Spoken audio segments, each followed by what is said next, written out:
My name is James Denville. I'm a partner in the privacy and cybersecurity group at Hogan Lovells, based out of the Washington, D.C. office. And one of the things that I do from a day-to-day basis is help companies address the evolving frameworks and regulations around data, particularly privacy and cybersecurity, but then increasingly over the past few years, looking at AI and other innovative data uses. So whether it was from GDPR back in the day or some of the US state breach notification laws to CCPA to now the AI Act and DSA and China and so forth. And then those are some of the issues that Kim and I are going to talk about today. So looking forward to this. One thing that both Kim and I would love is if you have questions, raise your hand, shout them out. Much better, particularly at this time of day after having lunch and maybe starting to feel, the shortness of the days coming along. To keep us all awake, feel free to pepper us with questions. Love to have a discussion here. So Kim. Hi, I'm Kimberly Zink. I have my own law firm, so I am a lawyer. Don't throw anything at us because we're lawyers. But I am a former Chief Privacy Officer and Global Information Security Compliance Officer for large multinational corporations. And now I provide advice and consulting to those companies and similar companies in the space of privacy, data governance, cybersecurity, and AI. So now we'll move into the key takeaways. What should you expect to walk away with after this? We will help you understand the impact of the increasing data regulations, including the AI laws, the impact that could potentially have on your business operations, depending on the size and the geography. We'll also discuss a little bit about how to assess and improve your data governance practices. And the objective there would be to be more in compliance. You've heard about data governance this entire time. We're going to focus a little bit more on the compliance side of it. We'll also look at how to build a forward-thinking, future-proof framework related particularly to AI. And the reason for that is because we want you to have a solid foundational framework that you don't have to change every time a law changes or adjusts or a technology changes. And then finally, we'll touch on just high-level privacy-enhancing technologies and how they potentially could assist you in your compliance. All right, so one of the things driving this discussion, and particularly for this audience, probably doesn't need to be told. I mean, data is the new oil is now a really old kind of cliche. But as more and more as the organizations that we work for and support, as they're driven by data and trying to leverage the values of data or protect the data that they have, as that's become more and more important, we now see more and more regulations and frameworks around data. Sometimes it can feel a little bit whack-a-mole, like once you've addressed one thing, then another thing pops up. I mean, AI people were thinking about it. It was a little bit of an interesting conversation. And then about exactly this date last year, suddenly generative AI hit it hit the top of every single newspaper. It was the top thing on every single news platform and the like. So that drove a whole bunch of interest and increased focus and scrutiny on AI, sometimes internally, sometimes externally. So we have a whole bunch of regulations to think about. If you're just thinking about, okay, I need a data governance program. There's a number of things to think about. You've got the US state data breach notification laws, which in some ways, that's a 20-year-old kind of framework. We know that there's certain sensitive data. We protect it. If something bad happens, we're gonna have to tell people about it. But then there's also the state biometrics laws, really 3 states to worry about in the US, Illinois, Washington, Texas. Others are probably coming. But if you're doing anything, particularly with AI, one of the favorite AI use cases is going to involve something about facial recognition, likely, for whether it's for authentication or maybe for sentiment analysis, maybe even for employment and onboarding. Biometrics laws suddenly are part of your data governance program. You've got the typical FTC general focus that they, rightly or wrongly, feel that they get broad jurisdiction over anything regarding data. They've published several guidance documents around AI in particular and what they expect organizations to be doing with AI, the governance programs they expect organizations to have in place. The FTC doesn't have rulemaking authority except in pretty narrow circumstances, but they certainly do like to use the bully pulpit and investigations and settlements to essentially guide the way that US-based organizations in particular are going to work. We see a focus on automated decision tools in the employment context, and now it's becoming hyper-local. New York City has a specific law if you're going to use an automated decision tool, which is fortunately defined a little bit more narrowly than the statute. The regulations have defined it a little bit more narrowly. You have to conduct a bias audit, essentially making sure that you're not impacting protected characteristics protected by the EEOC and other anti-discrimination laws. You need to make sure your algorithm isn't discriminating unfairly or unlawfully, and publish the results of that audit on your website. So that's another data governance issue, but very hyperlocal. It's only for New York City. Other areas are coming into play. And then we sort of have this broad AI executive order that came out from the Biden administration, which has a lot of, some aspirational, some directing agencies to look at things, in particular, again, looking at safety, looking at discrimination, particularly with the FTC and the DOJ, really tasking them to look at discrimination. So that's the US issues, which you can see is already a little bit of a patchwork. We've got state laws, local laws, federal agency who are tasked with broad consumer protection ambits that are looking at AI.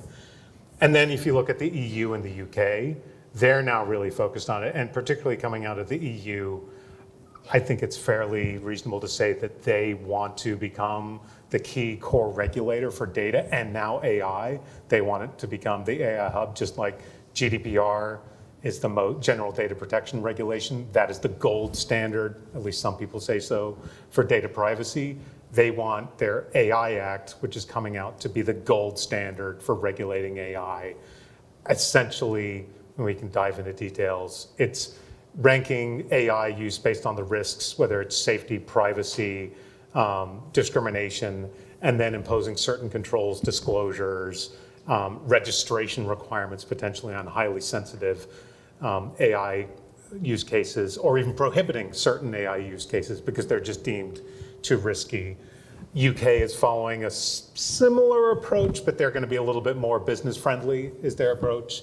GDPR, again, so now we've got, and we can dive into details if anyone wants to, their privacy framework, and a lot of AI is going to be using personal data because it's defined broadly, is very different from the US privacy framework. Typically, they're starting to come together, but it's a different set of rules. Then we've got what's come in recently, the Digital Markets Act and the Digital Services Act. So the Digital Services Act is really to set up for online platforms like e-commerce marketplaces, social media platforms, hosting platforms, any company that's in the business of taking content or receiving content from some third party and providing it to others for consumption, and enhancing the safety, trustworthiness of those platforms with different standards being in place for social media, let's say, for disinformation, as opposed to maybe an online marketplace where it's just more about safety and imposing on the Amazons, the eBays, the marketplaces of the world, some responsibility for the content they're making available to third parties. So there's a sort of set of different focuses in the EU and the UK, and then you've got China. They also want to be a big player in the AI landscape and the privacy landscape, and knowing their market and the geopolitical tensions that are out there that are driving some of their laws. They've got cybersecurity requirements, they've got privacy requirements. The EU tends to impose regulations about transferring data to other countries because they think the recipient country is not going to protect the data well. There's the shorthand version is if you transfer data to the US, the CIA, the NSA, all the intelligence authorities are going to be looking at all of it. So we want protections in place. China also has concerns about transferring data outside of China. Some people might say this is a lot about making sure that the PRC has access to the data that's coming out so that they can maybe look at or assess the national security threats or the IP that they may be able to get. So there's a lot of registration requirements around data transfers in China. So that's a patchwork, and we've really only talked about three core areas: UK and EU, US and China. We're also going to see stuff coming out of the rest of APAC. Australia is going to have requirements, Korea, Taiwan, Japan, Singapore. Africa is now looking at issues, Saudi Arabia, the Middle East actually, just in general, as they want to become more and more of a data hub, they're going to adopt regulations that are influenced by or designed to satisfy the big players, which I would say, probably regional bias in a lot of ways. The EU, US, and China are the big players. And so all of these regions are going to be adopting various conflicting, but maybe sort of focusing at some of the same issues, sets of laws and regulations. And that's one of the things that a governance program is going to need to address. And just looking at this map, you can already see just focusing on 3 areas, it's a little bit of a challenge. So, that's all well and good. Of course, the lawyers are going to talk about the legal frameworks. But we don't want to be the office of no, or just like, you can't do that, or here's what you have to do that. But these things actually have real impacts on business operations, well, a lot driven by what the legal requirements are. Cross-border data transfers in particular can be challenging. So there's maybe just the flagging that you need standard contractual clauses, some sort of default contract laws to drop into any kind of system where you're going to be transferring data from the EU to the US or maybe to another country that doesn't have quote unquote adequate data protections. Thinking about, in terms of if you've got a global platform and you're going to have China data in it, thinking about, okay, we're going to have to address China's data transfer requirements, which may require filling out a pretty intensive questionnaire that you submit to the PRC, to the government. So clocking that is going to, so it's not as easy as just, let's set up this great connected platform and the data is just going to flow. You can do that, but you're creating some risk if you do it without dotting all the I's and crossing the T's. Geopolitical volatility, and this is not the legal issue, it goes without saying, some stakeholders, even for GDPR in Europe, were thinking about how do we combat the Silicon Valley monopoly over innovative tech. So we want to create a platform, a data protection framework that is going to help incentivize investment in the EU. That's one way of looking at it, maybe slightly cynical, but I also think slightly true in some ways.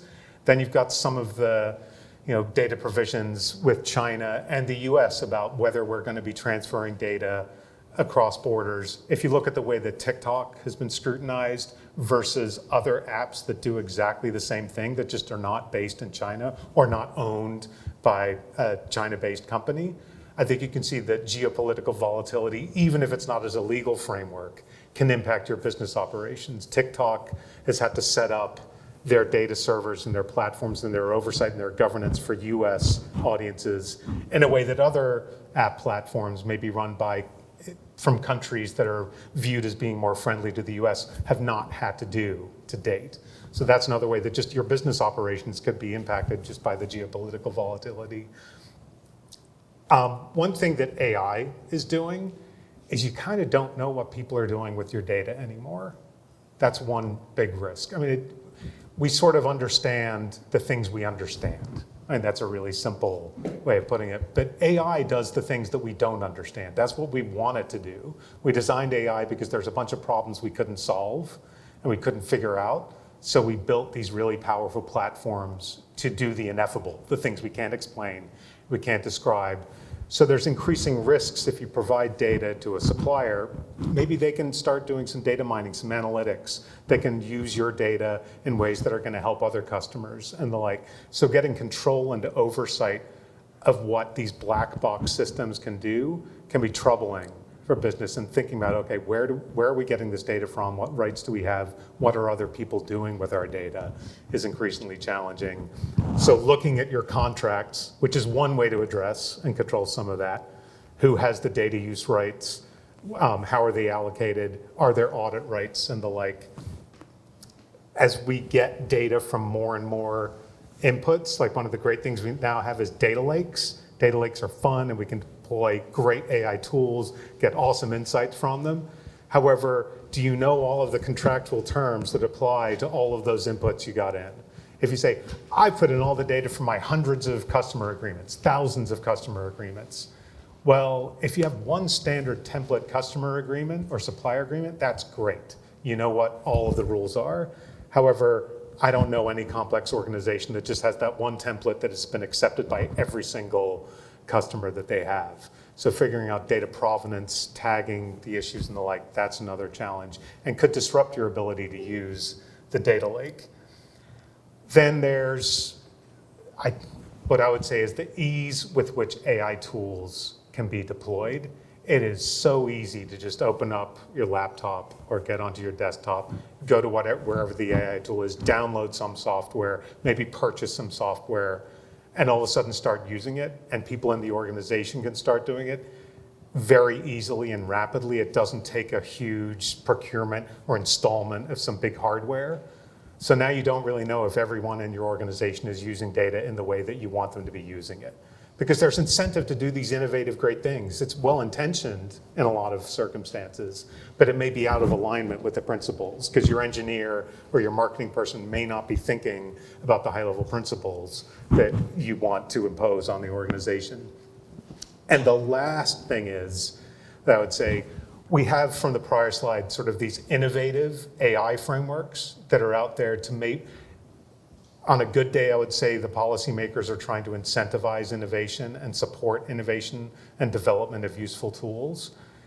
But then we also have these laws that were drafted 30, 40 years ago when you had to connect via a screaming modem to the internet, and it took like 5 minutes to even connect to your email, and then it took like another 10 minutes to download it. We have laws designed to protect that kind of data that are outdated, like the Video Privacy Protection Act, which was designed to, in reaction to the nominee Robert Bork for the Supreme Court, because the city paper went to the video store and got his videotape rental records. So we got a law protecting your video subscribing history, and now plaintiffs' attorneys want to deal with it with any YouTube video that's on your website. Those are two different use cases, but 30 years ago, the policymakers weren't thinking about AI or quantum computing. So we have this tension between where we want to go with innovation and these old laws, which are defined broadly and unfortunately don't work really well with them. If I could just add a Yes. couple pieces on that. When we're talking about geopolitical volatility, I don't want you just to think about country versus country and the politics that are going on. Also, make sure you're thinking about your company as a whole and the geographies that you're in and what's happening internally, because that should be changing and massaging the messaging that you're providing. When you're giving training and awareness, I always try to be thoughtful in, did something just happen in one of our entities or in one of our geographies where employees might be a little bit defensive, they might be very nationalistic at the moment. There are several different scenarios that could occur. And so as you're putting messaging together around this in order to have the most significant impact, make sure that you're taking those cultural considerations and internal organization considerations into account. And the only other piece that I just want to emphasize is your third-party risk management. I think we can all agree suppliers are one of our biggest risks right now. You see all these cyber breaches. Who's getting breached? The suppliers, not the company. But who's impacted? The company. And so just make sure in the same way that attorneys had to fight to get cybersecurity protection clauses into agreements with customers and suppliers, now we're going through the same thing with AI and right to audit and right to understand those processes and ensure that they're not using our data in a way that we didn't agree to, because it can have a legal impact potentially, and please feel free to add in here, on the definition of a controller and a processor. So the controller is the person who ultimately has control of the information. I'm a company, I say, you, payroll company, are going to have this information. This is the only thing that you're going to do with it. What can happen is if they start using that in a kind of Wild West way, them being the supplier, then we start to run into arguments about, did they become a controller? Who has the responsibility? Did we address liability in the contract? And so these are just some other pieces to consider. Yeah, I think that is a really interesting challenge with AI, because I think a lot of these things, and this may come up again, is whatever the tech is or the supplier, it's a form of outsourcing. And a lot of the key data governance is dealing with outsourcing, whether you're outsourcing to an employee or to an independent contractor or to a piece of software or to a piece of hardware or to a vendor or a supplier, we're outsourcing. We now start to outsource to suppliers who have AI technologies where we're giving up even more control. Like it used to be, maybe I'm just saying, here, I want you to add these numbers and then give me the numbers back. That's, a simple kind of outsourcing where you kind of trust it. But if instead you're saying, here, find out the really interesting details I want for this. Like, where are the opportunities for greater monetization? Where's the profit? How can I sort the wheat from the chaff in this data here? If you give too much control, and not too much, if that supplier has a lot of control about what they're doing, maybe they're not a processor anymore. And if that's personal data, then you got to think about, oh wait, now I need to tell all the people whose data I've collected, it's not just me, this nice trusted organization who you knew that you were doing business with.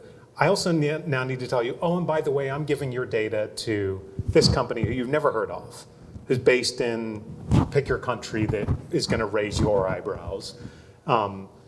And how are you going to deal with that? Because now they're no longer just a service provider. They have so much autonomy because they're doing such interesting stuff, the technical term for it, that now they're a controller. They are a separate business entity. So you're now outsourcing to third parties as opposed to like trusted agents. And I think that's going to be a challenge going forward.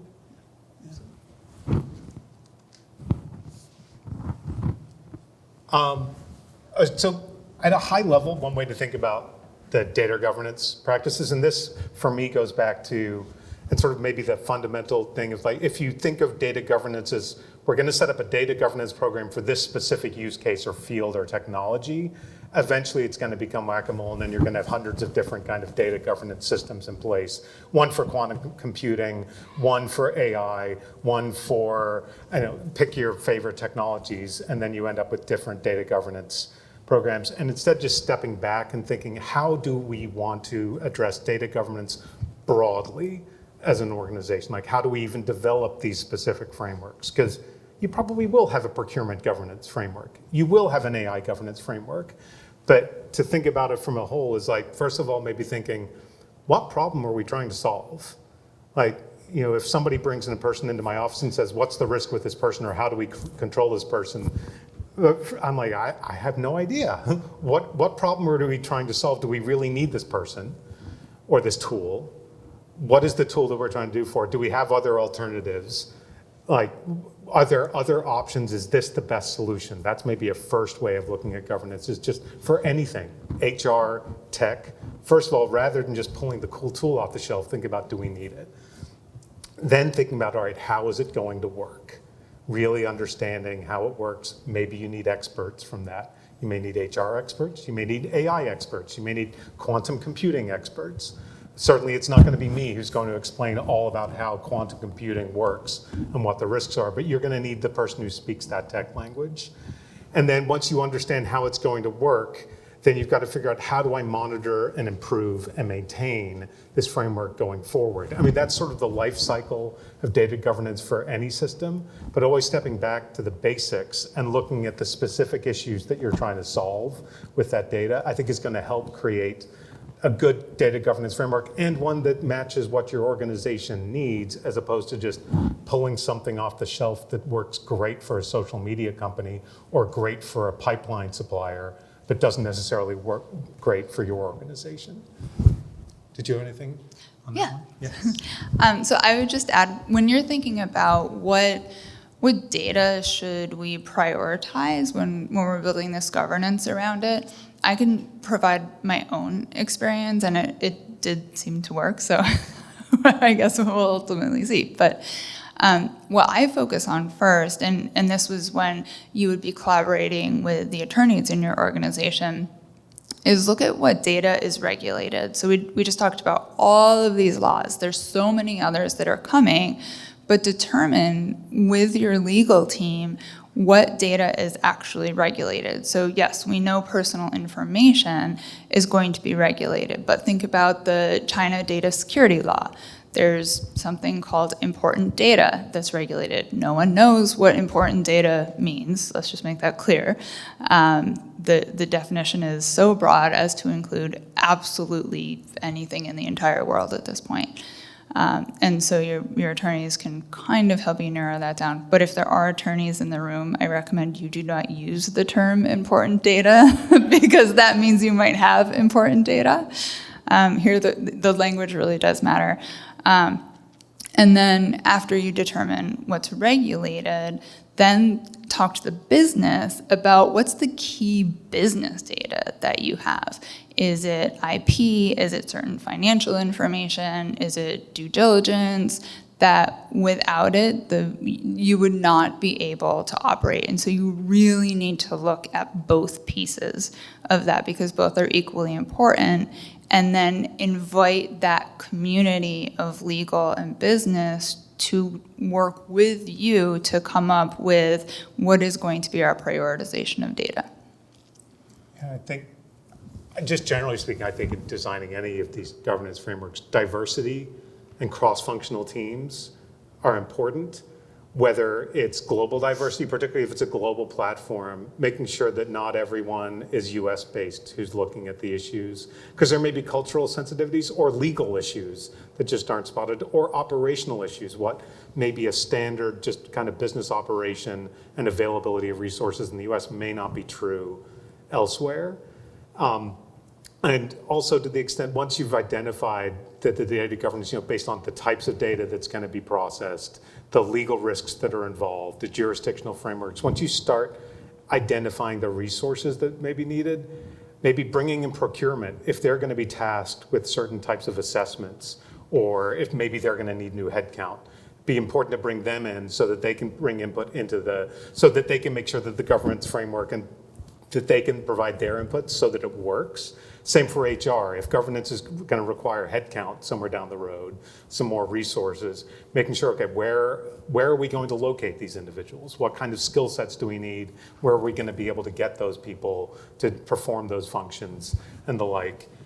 And I also think going back culturally, it spoke to me what you were saying at the beginning, Kim. Sometimes it can almost be important, like what accent does the person speak on? Like if you're trying to, get buy-in for the governance framework in particular, having people who speak the language, whether it's they sound right or they have the right nomenclature, they have the right background, getting the right resources to convince the audience that you need buy-in from and resources from and eventual training with can help.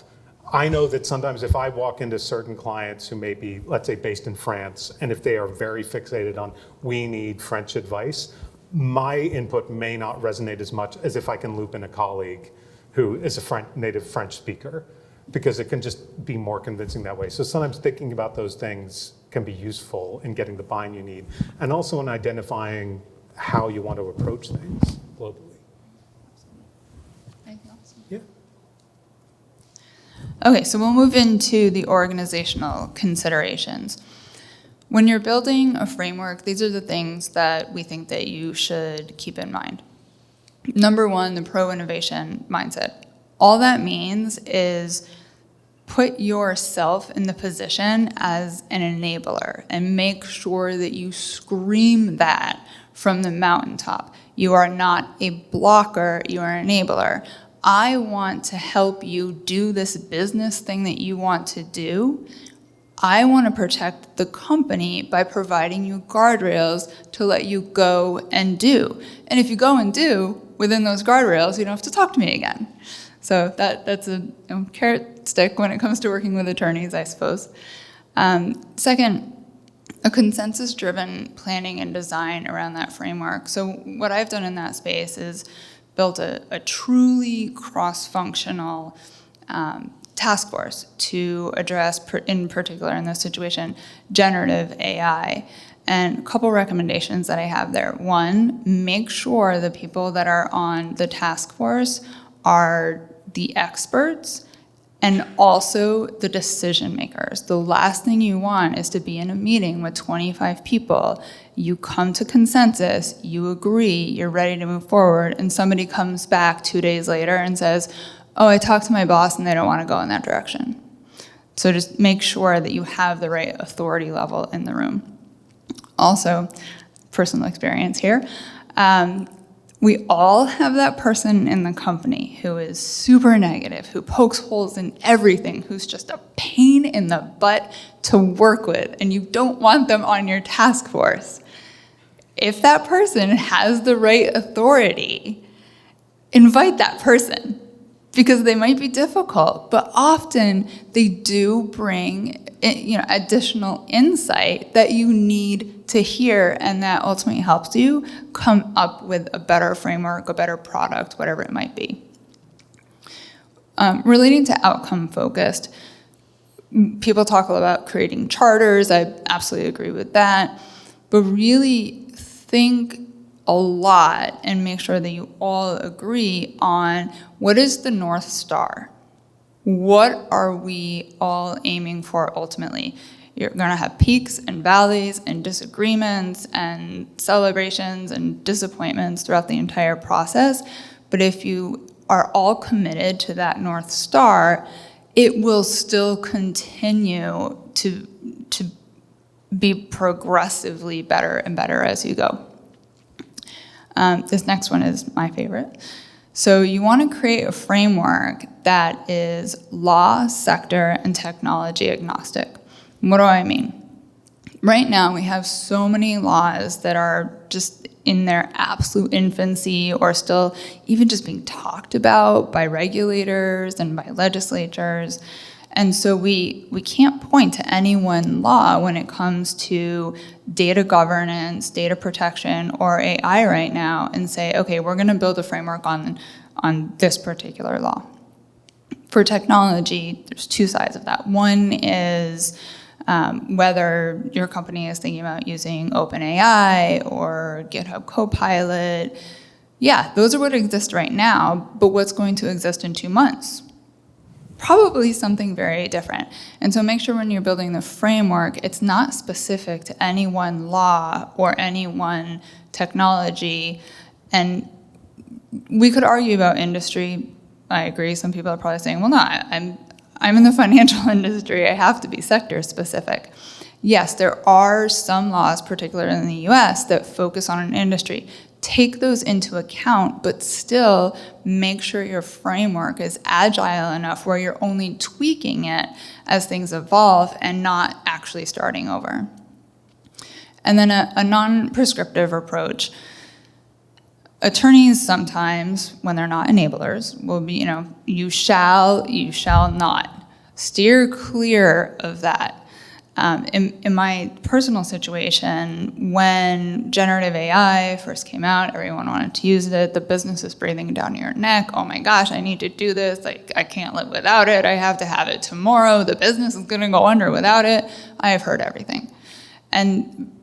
But as a data governance professional who also is concerned about compliance and likes rules and things to be in place, think about where's that middle ground.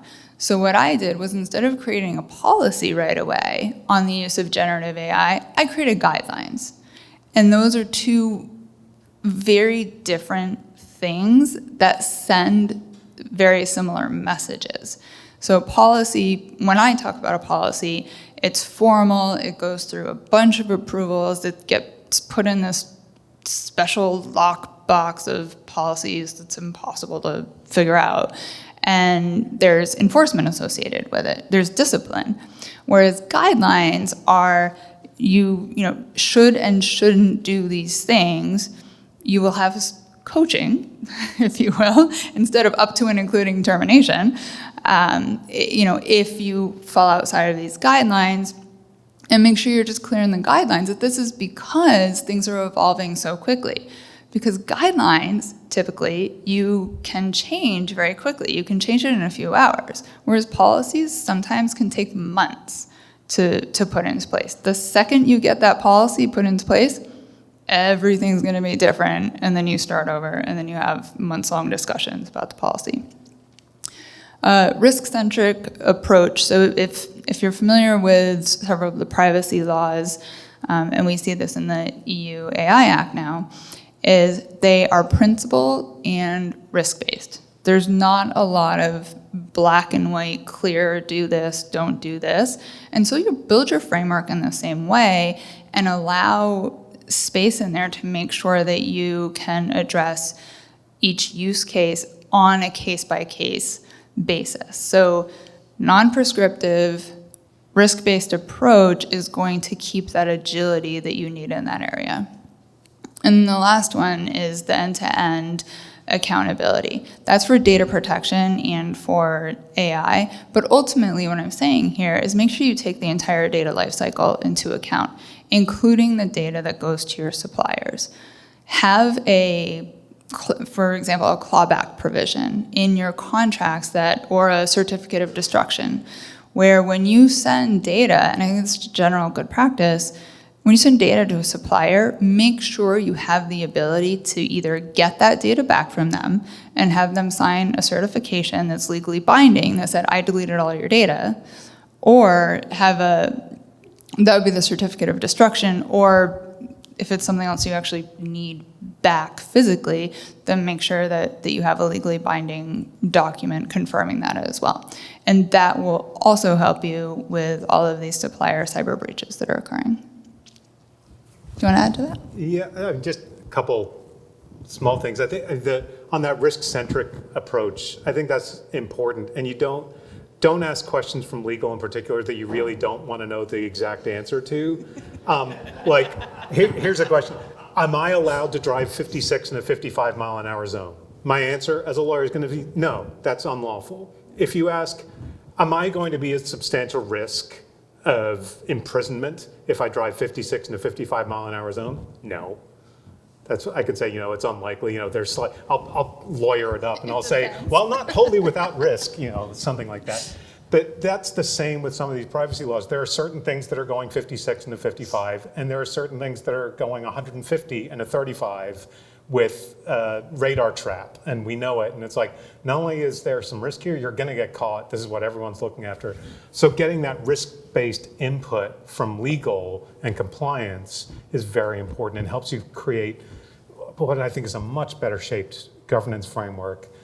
And also, I really like the idea of guidelines rather than policies. A Gen AI policy is going to start talking about third-party copyright and IP infringement. It's going to talk about regulated data, like financial sector. I'm going to start talking about don't put NPI in it, and non-public information.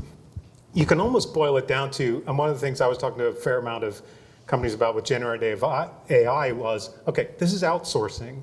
If I told you there was someone in the lobby with a laptop, and if you take any data to them, they can give you a great analysis. They can write new code for you. They can safely analyze social security numbers for you. Like whatever magic thing you wanted Gen AI to do, this person can do it. They're sitting on the lobby, go see them. Most people would be like, not sure I want to hand over my data to this random person sitting in the lobby. But so when you just train people to think, okay, AI is outsourcing, Gen AI is a third party, you don't know who they are, you'll already get some controls baked in because people are just recognizing this isn't a trusted tool that lives on my laptop. It's this third party that's now getting data. So in some ways, like trying to get away from prescriptive and trying to really boil down to what the issues are you're guarding against can help. Yeah. And so here are a few principles and frameworks that we like to think about in this space. We will make some recommendations, but we are not in any way saying one of these is better than the other. I will simply tell you what I did.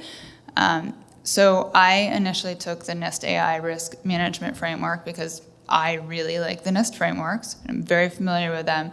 And I used that as my baseline, my foundation for building the framework. And then, probably because I'm an attorney, but maybe not, then I overlaid the most complete pending law right now, which is the EU AI Act.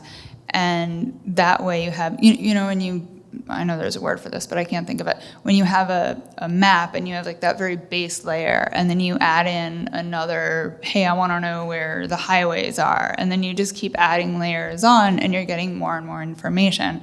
Well, that's essentially, when you're building a framework, part of what you're doing is continuing to layer on different frameworks, different laws, to ultimately end up with a robust and defensible framework. I say defensible because, at least from a legal perspective, that's what we are always looking for.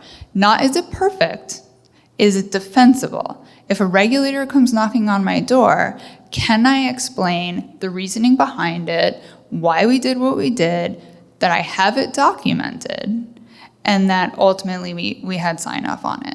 A regulator can't argue with that. They might not agree with ultimately what you did, but that's not what matters the most. It's that you can defend every step and document every step that you've taken in the process. And so that's personally the way that I would start with the framework. I agree. That's exactly what I would pick from these. I mean, NIST and the EU AI Act, they have a lot of buy-in already, just generally, globally. I think for a US-based organization, NIST is somewhat of a no-brainer. I mean, there are other options that are viable, but that seems to be pretty common. The NIST cybersecurity framework has been accepted by lots of stakeholders as sort of the go-to, so why not stick with NIST AI? Yes?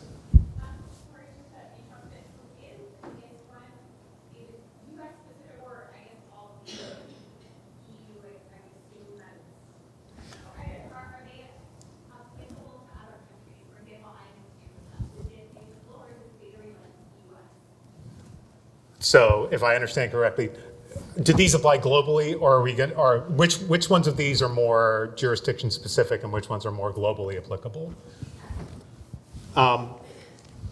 Quick rundown, NIST is agnostic.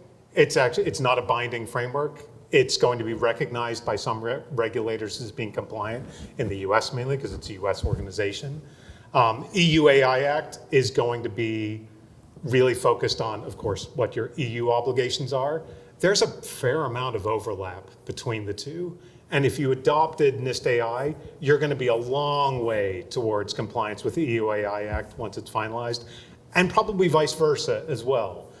There may be some dangers, I would think, with maybe a small jurisdiction that adopts some law, maybe that, adopting that doesn't get you a long way.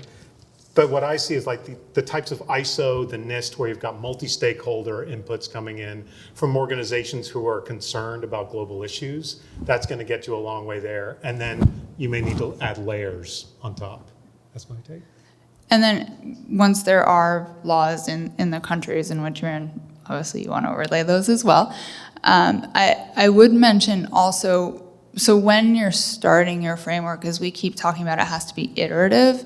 And so work within the contours of the law and not the exact precise language and clauses that are in those laws. Think about what's the spirit of the law? What are they really trying to get to here? And use more of that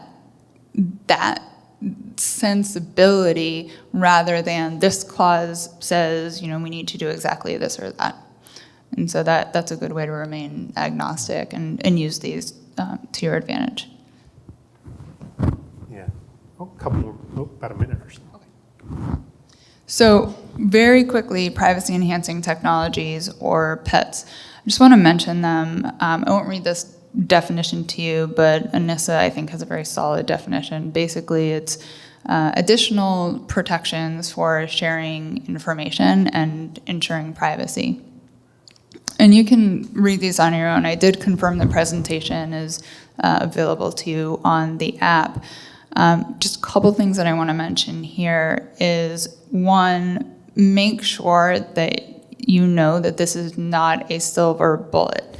You can't just take one and there's several different ways to do it. We can talk about multi-party computing, but don't just say, okay, so we have this, you 8 hospitals, throw all your information in there, and we're going to grab some insights out of it. There's so much more that you have to do. You have to evaluate on a case-by-case basis. Every party has to agree to exactly what to put in and what people are going to be able to take out.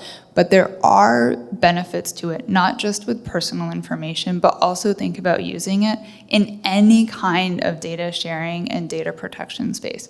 I don't think we're going to recommend vendors or, multi-party computing versus differential privacy, but we at least wanted to highlight that this is something to take a look at, that it's worth exploring rather than shying away from, because a lot of regulators right now are starting to say, yeah, okay, we're starting to work on some public-private partnerships. We're getting more comfortable with them. You can see right here the UK ICO, which is the Data Protection Authority in the UK, has come out and said, yeah, just keep these considerations in mind.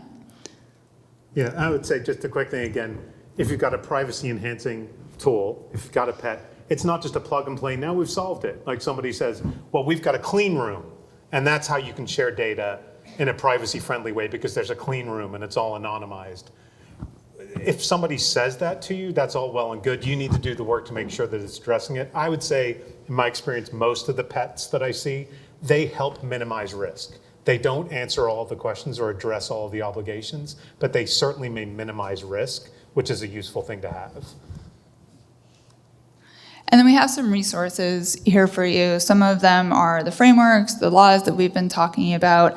There's some other material in here that we thought might be helpful to you. I think we're out of time. Do we have time for questions?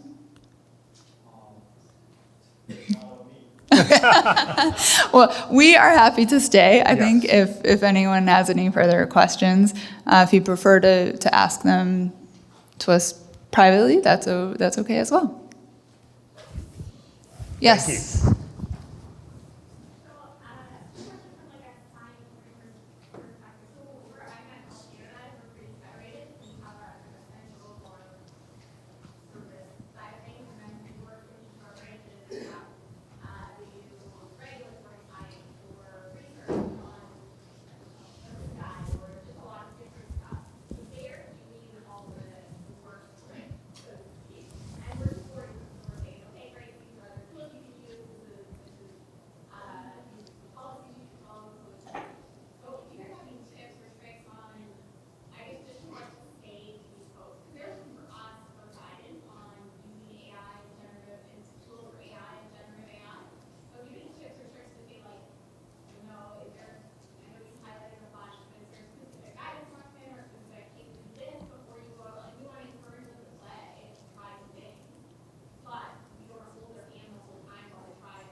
Yeah, so the idea of like how to deal with some of the governance issues in a more federated model where you don't necessarily have control over the third parties who are looking to you to tell them, well, what should we do? And that could even happen when you've got third parties where you've got customers who are maybe wanting to use your tools and they look for guidance. There's a fair bit out there. I think more and more, like you've got the White House executive order, which I think can serve as examples of these are the things to be thinking about. Even the Federal Trade Commission has thought, it's very consumer data focused because that's what the FTC is doing, but it's a pretty short and I think pretty common sense way of thinking about AI where it's saying, think about your models. What are you training it on? If you're procuring it, have you asked the provider to explain to you how the model was developed, how it's trained, how it's maintained? Are you exercising oversight? Are you looking at what's happening and so forth? So I'd say the FTC, some of the laws themselves, even in the preambles, have pretty good guidance. That's some of the areas that I would look at. Where would you maybe look at just for sort of the quick, what should we be thinking about for governance? I think if I understood the question correctly, my advice would be, and this isn't just from being a lawyer, but if they're asking what can I do or what should I be looking at, besides those those guidelines that are being provided, the information that's being put out by these federal agencies and other very reputable sources, internally within the company, my answer would be everything has to be sandboxed, it has to be tested, it has to be approved by that cross-functional task force. Every single use case that comes through has to be reviewed and approved in that task force. That's the way that I had set it up. Nobody's complaining about it because they know they won't get yelled at for doing it because it's been approved. And so that might sound extreme and like it's a lot of work. It is a lot of work, but ultimately the company will be safer for that reason. And then I wouldn't provide a lot of choices for technologies that can be used. I think that is the responsibility of IT, information security, legal, data governance to make that decision with business input, but the business should not ultimately be able to determine that.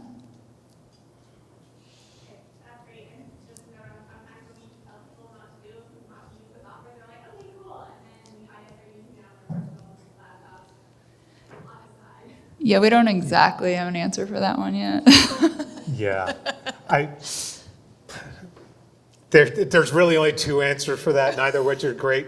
I mean, well, I guess there's three. One is, yeah, that happens. Another one is, once there's a need for something, trying to figure out how to support it, which goes back to try not to be the office of no, try to support and say like, okay, well, you can't do that, but here's something, or if you can demonstrate you're working towards it, because yeah, you put up a roadblock, innovative employees who really just want to get their work done, they're going to work around it somehow.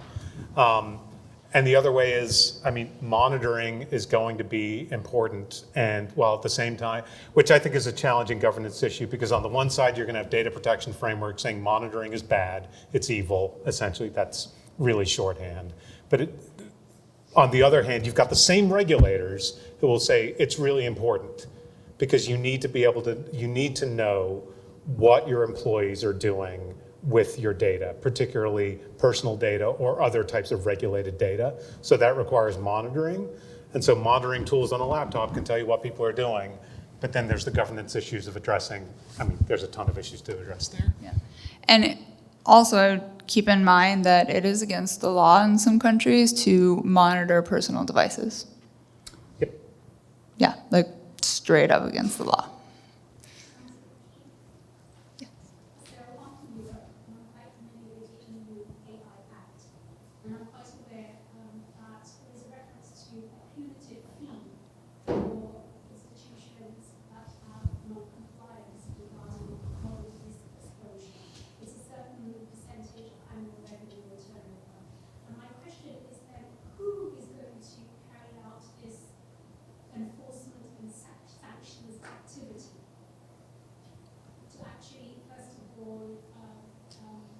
Make that assessment to say there's been a non-compliance case, and then to apply the fee, collect it, and have some sort of retribution, activity. Who's going to carry that out?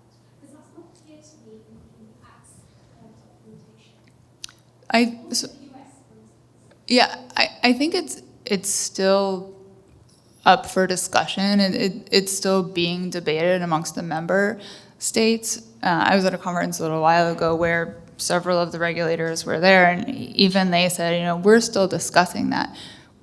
What I predict is going to happen is you'll have the overarching European Data Protection Board who's going to have a lot to say about it, but then each member state's data protection authority, whether, I know the UK is not part of it anymore, but as an example, the UK Information Commissioner's Office would have that enforcement capability.